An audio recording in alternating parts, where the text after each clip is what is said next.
Hello students, अगर आप 12th standard में हैं और आपने मैथ्स लिया है तो ये वीडियो एंड तक ज़रूर देखिएगा। हमारे क्लासेस की तरफ से हम 12th स्टैंडर्ड में अच्छे मार्क्स स्कोर करने के लिए 3 चीज़ें ऑफर करते हैं। क्या है वो 3 चीज़ें? पहला है free videos on basic concepts of accounts as well as maths. हमारे यूट्यूब चैनल पे अकाउंट्स के और मैथ्स के हर टॉपिक के कॉन्सेप्ट के वीडियोस और इलस्ट्रेशन के वीडियोस आप फ्री में देख सकते हैं। सेकंड हमारा ऑफरिंग है, हमारी एक एप्लीकेशन है जो आप प्ले स्टोर से डाउनलोड कर सकते हैं, उसका लिंक दिया है, या फिर हमें व्हाट्सएप पे कांटेक्ट कर सकते हैं और वो एप्लीकेशन के थ्रू 12th स्टैंडर्ड के अकाउंट्स, मैथ्स, इकोनॉमिक्स, ओसी, इसके हर एक सब्जेक्ट के हर एक चैप्टर के ऑब्जेक्टिव टेस्ट आप दे सकते हैं और जान सकते हैं कि आपको कितने मार्क्स आते हैं as compare to other students. तीसरा ऑफरिंग है हमारा जो बहुत ही काम का है अगर आप अच्छे नंबर स्कोर करना चाहते हैं, और वो है अकाउंट्स और मैथ्स के हर एक एक्सरसाइज क्वेश्चन के वीडियोस। ये आपको बहुत ही रीजनेबल फीस पे करके मिल सकता है। कांटेक्ट करिएगा हमारे व्हाट्सएप नंबर पे। Thank you.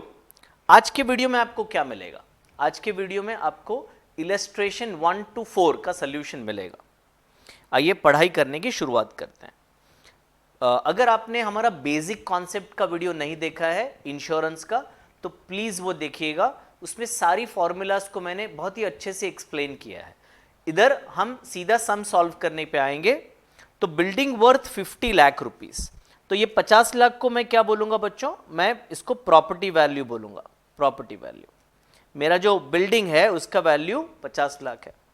Is insured for 4/5 of its value, मतलब मैंने पूरे 50 लाख का पॉलिसी नहीं लिया, थोड़ा प्रीमियम बचाने का सोच रहा रहूंगा, तो मैंने जो पॉलिसी है वो कम अमाउंट का लिया। अच्छा, प्रीमियम कितना पे करना पड़ा? प्रीमियम 5% पे करना पड़ा इंश्योरेंस कंपनी को। तो पहला क्वेश्चन है find the amount of premium. Also insurance company जो है वो एजेंट को कमीशन देगी, तो वो कमीशन है 3%। तो ये भी पूछा गया है कि भाई इंश्योरेंस एजेंट को कमीशन कितना मिलेगा, वो भी आप बताइए। तो हमारा नॉर्मल चेन क्या होता है, जरा एक बार आपके लिए लिख लेता हूं। पहले हम हमेशा प्रॉपर्टी वैल्यू फाइंड करेंगे, प्रॉपर्टी वैल्यू से हम पॉलिसी वैल्यू फाइंड करेंगे, पॉलिसी वैल्यू से हम प्रीमियम फाइंड करेंगे, और फिर प्रीमियम से हम कमीशन फाइंड करेंगे। तो ये पूरा चेन ऑफ इवेंट्स है। तो प्रॉपर्टी वैल्यू तो दिया हुआ है, कितना है? 50 लाख रुपया। पॉलिसी वैल्यू पहले ढूंढ लेते हैं। तो policy value is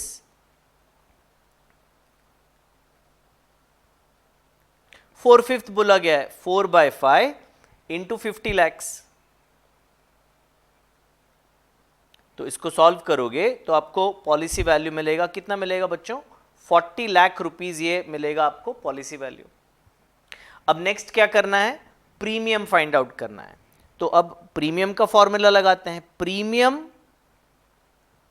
is equal to rate of premium, rate of premium into policy value. तो रेट ऑफ प्रीमियम कितना है बच्चों?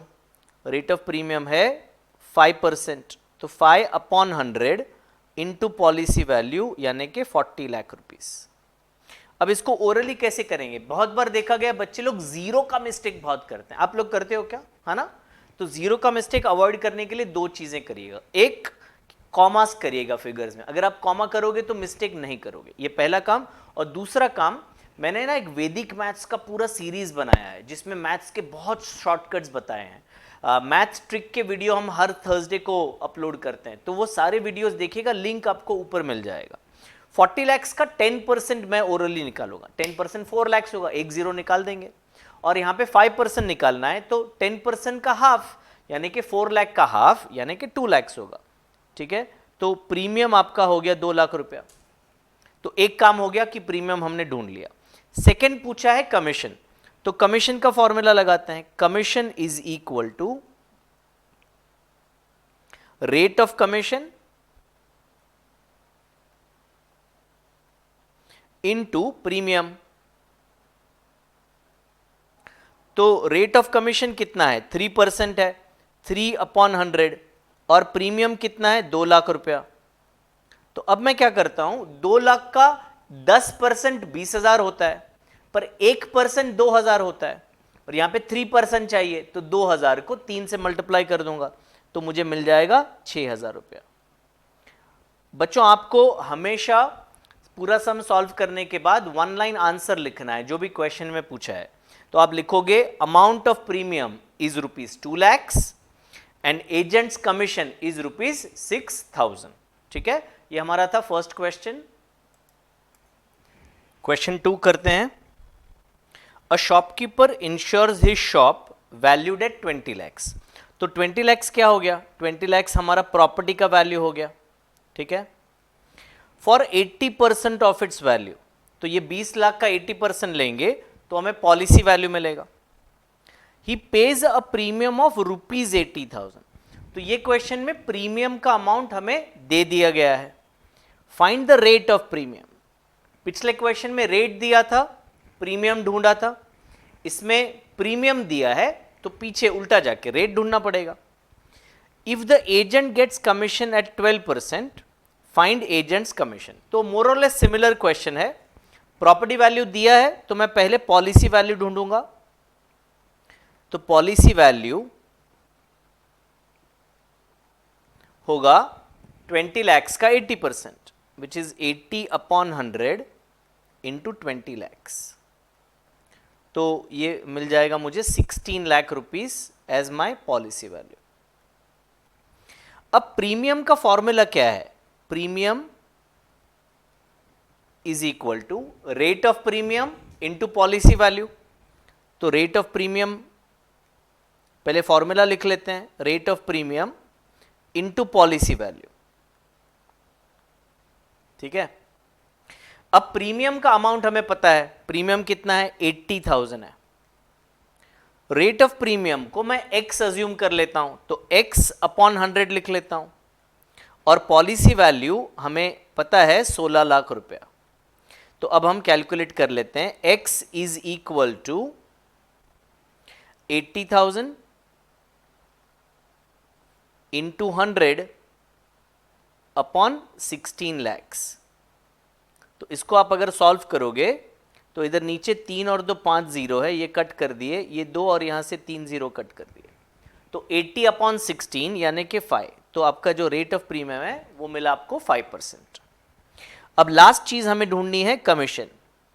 तो commission is equal to again rate of commission, और रेट ऑफ कमीशन इंटू क्या करेंगे हम, rate of commission into policy value करना पड़ेगा।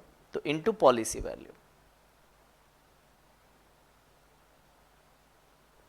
तो रेट ऑफ कमीशन क्वेश्चन में दिया गया है 12% रेट ऑफ कमीशन है, तो 12/100 इंटू, आई एम सॉरी, इधर commission rate of commission into policy value नहीं होता है, गलत बोल दिया मैंने, rate of commission into premium होता है ना, हमने लास्ट क्वेश्चन में तो किया था, इंटू प्रीमियम। तो प्रीमियम का अमाउंट कितना है हमारा 80,000 है, तो 80,000 का 12% अगर आप लेंगे तो 9,600 आएगा जो कि कमीशन आएगा।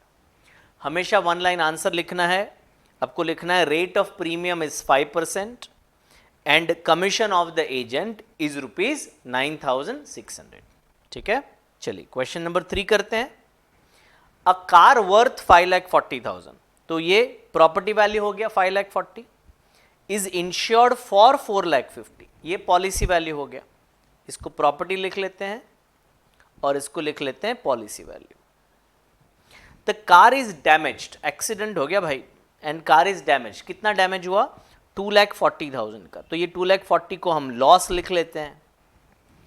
Find the amount of compensation that can be claimed under the policy, मतलब हमें क्लेम ढूंढना है। बच्चों इसको अंडर इंश्योरेंस बोलते हैं। अंडर इंश्योरेंस मतलब जितना प्रॉपर्टी का वैल्यू है हमने उतना पॉलिसी नहीं लिया है, पॉलिसी हमने कम अमाउंट का लिया है। तो जब जब अंडर इंश्योरेंस होता है तो क्लेम फाइंड करने के लिए हमें एक एवरेज क्लॉज का एक फॉर्मूला अप्लाई करना पड़ता है। तो वो फॉर्मूला क्या है बच्चों, claim is equal to loss into policy value upon property value, ये फॉर्मूला है। ये फॉर्मूला कब अप्लाई करना है, जब जब पॉलिसी वैल्यू प्रॉपर्टी वैल्यू से कम है। तो हमारा लॉस कितना है? लॉस है 2,40,000 और पॉलिसी का वैल्यू है 4,50,000, प्रॉपर्टी का वैल्यू है 5,40,000। ठीक है, ये 4 जीरोस कट कर दिए, 4 जीरोस कट कर दिए। 9 5s are 45, 9 6 are 54।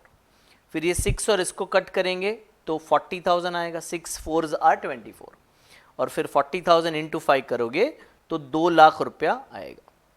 1 line answer लिखेंगे, amount of claim will be ₹2 lakh. चलिए क्वेश्चन नंबर 4 करते हैं, काफी इंटरेस्टिंग क्वेश्चन है बच्चों। 10,000 copies of a book priced at 80 each were insured for 3/5 of the value। अब 3/5 of the value का मतलब होता है, एक इंटरेस्टिंग बात बताएं आपको कि अगर प्रॉपर्टी 5 रुपए का है तो पॉलिसी कितना होगा? पॉलिसी 5 इंटू 3/5 होगा ना, तो पॉलिसी 3 होगा। ये 5 इसीलिए लिया क्योंकि डिनोमिनेटर में 5 है। तो बेसिकली क्या है? रिश्ता है, रिश्ता 3/5 क्या है? अगर प्रॉपर्टी 5 का है तो पॉलिसी 3 का होगा। तो वो जो फॉर्मूला हम अप्लाई करेंगे उसमें सीधा 3/5 भी लिख सकते हैं। कौन सा फॉर्मूला कह रहा हूं मैं? जो क्लेम वाला फॉर्मूला है उसमें हम सीधा लॉस इंटू 3/5 लिख के भी आंसर लेके आ सकते हैं, अमाउंट में लिखने का जरूरत नहीं है। एक और बार बता दूं, हमारा जो क्लेम का फॉर्मूला है, क्लेम का फॉर्मूला क्या है? Claim is equal to loss into policy value upon property value. तो या तो आप उधर अमाउंट लिखो, यानी अमाउंट इन रुपीस की पॉलिसी वैल्यू कितना है, अमाउंट इन रुपीस की प्रॉपर्टी वैल्यू कितना है। या तो आप अमाउंट लिखो या 3/5 लिखो, एक ही बात है ना, क्योंकि पॉलिसी वैल्यू अगर 5 है तो property value, I am sorry, property value अगर 5 है तो पॉलिसी वैल्यू 3 होगा। ठीक है, तो इधर पहले काम करते हैं कि हम प्रॉपर्टी वैल्यू निकाल लेते हैं। प्रॉपर्टी वैल्यू है आपका 10,000 इंटू 80, यानी कि 8 लाख रुपया आपका प्रॉपर्टी का वैल्यू है।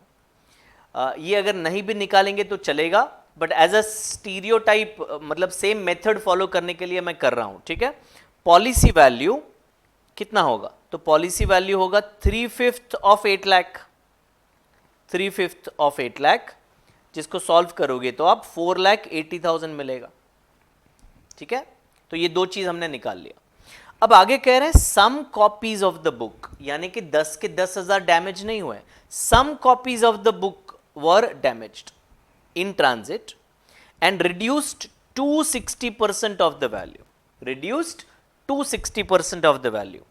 यहां पे ना बहुत बच्चे लोग मिस्टेक करते हैं, तो मैं चाहूंगा कि आप ये जो मैं एक्सप्लेन करने जा रहा हूं उसको ध्यान से सुनिए और उसको दिमाग में फिट कर दीजिए। इस चीज में बहुत बच्चे लोग मिस्टेक करते हैं, आप नहीं करने चाहिए।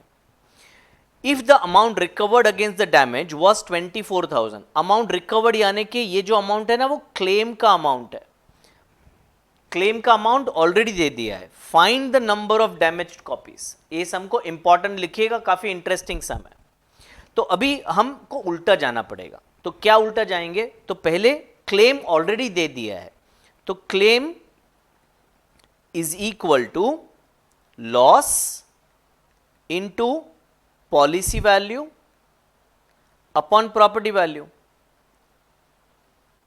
तो क्लेम 24,000 दे दिया गया है, 24,000 इज इक्वल टू लॉस हमें पता नहीं है, लॉस इंटू 4,80,000 जो पॉलिसी वैल्यू है, या फिर नीचे 8 लाख।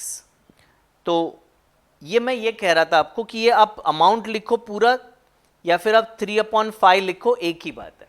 तो ये जो दो हमने चीज ढूंढा वो नहीं भी ढूंढते तो चलता, क्योंकि रिलेशनशिप हमें पता है। अगर आप देखो तो 1,60,000 5s और 1,60,000 3s से कैंसिल हो जाता है। तो अब हम लॉस ढूंढ लेते हैं। लॉस क्या हो जाएगा? लॉस इज 24,000 इंटू 5/3, तो ये हो गया आपका लॉस, 40,000 रुपया मिल गया, 40,000 रुपए का लॉस है। अब हमें यह ढूंढना है कि कितनी कॉपीज डैमेज हुई। तो दो बात पहले वापस बता दूं। पहली बात, सारी की सारी बुक्स डैमेज नहीं हुई है, और दूसरी बात, जो बुक्स डैमेज हुई है वो भी पूरी डैमेज नहीं हुई है। अब ये वो 260% वाली बात समझा दूं। तो मान लो मैं किसी बिल्डिंग के 100 फ्लोर पे खड़ा हूं और मैंने लिफ्ट का एक बटन दबाया और मैं 60th फ्लोर पे आ गया, I went to 60th floor. अगर मैं आपको ऐसे कहूं तो मैं कितने फ्लोर नीचे आया? 60 फ्लोर नीचे आया? नहीं, मैं 40 फ्लोर नीचे आया। तो जब जब टू दिया है क्वेश्चन में तो आप उसको बाय में कन्वर्ट करोगे। तो ये इसको दिमाग में फिट कर दो, टू कन्वर्ट टू बाय। क्या मतलब है? अगर बुक का वैल्यू 100 रुपया है और अभी कह रहे हैं रिड्यूस टू 60, मतलब नुकसान 40 रुपए का हुआ है। समझ रहे हैं आप? तो जब जब टू दिया है तो आपको उसको बाय में कन्वर्ट करना है। तो अब हम लॉस लिख रहे हैं, लॉस हुआ है कितना? 40,000। अब लॉस हुआ कितना है? 40% हुआ है। तो 40% अगर 40,000 है तो 100% कितना होगा? 100% 1,00,000 होगा। जो बुक्स डैमेज हुई ना वो पूरी पूरी डैमेज नहीं हुई, थोड़ी सी जल गई। तो जो थोड़ी जली हुई बुक्स है ना, जितना जला है वो पोर्शन 40,000 है, और वो 40,000 पूरी बुक का 40% है। मतलब पूरी बुक का वैल्यू कितना हुआ? 1,00,000 रुपया हुआ। एक और बार समझा दूं, 40 जो लॉस दिया गया है 40,000, वो लॉस कितना हुआ है? 40% लॉस हुआ है। यानी 40% अगर 40,000 है तो बुक का टोटल वैल्यू कितना होगा? 1,00,000 रुपया होगा। ये 1,00,000 पूरा बुक का वैल्यू है जो डैमेज हो गई है। तो number of copies damage, number of books damage कैसे निकालेंगे? नंबर ऑफ बुक्स डैमेज्ड के लिए हम क्या करेंगे? 1,00,000 जो रुपीज में है डिवाइड बाय 80 कर देंगे। एक बुक का कॉस्ट कितना है? 80। तो ये डिवाइड करोगे तो आपको आंसर मिलेगा 1250 बुक्स। तो 1250 बुक्स हमारी डैमेज हुई है। ठीक है, ये हमारा वीडियो था on illustration 1 to 4। Next video में आप इलस्ट्रेशन 5 to 8 देख सकते हैं। अगर अभी तक आपने चैनल को सब्सक्राइब नहीं किया तो जल्दी से करिएगा, इस वीडियो को लाइक करिएगा और नोटिफिकेशन के लिए बेल आइकन को प्रेस करिएगा। ठीक है, thank you so much, looking forward to see you in the next video. Take care, bye bye.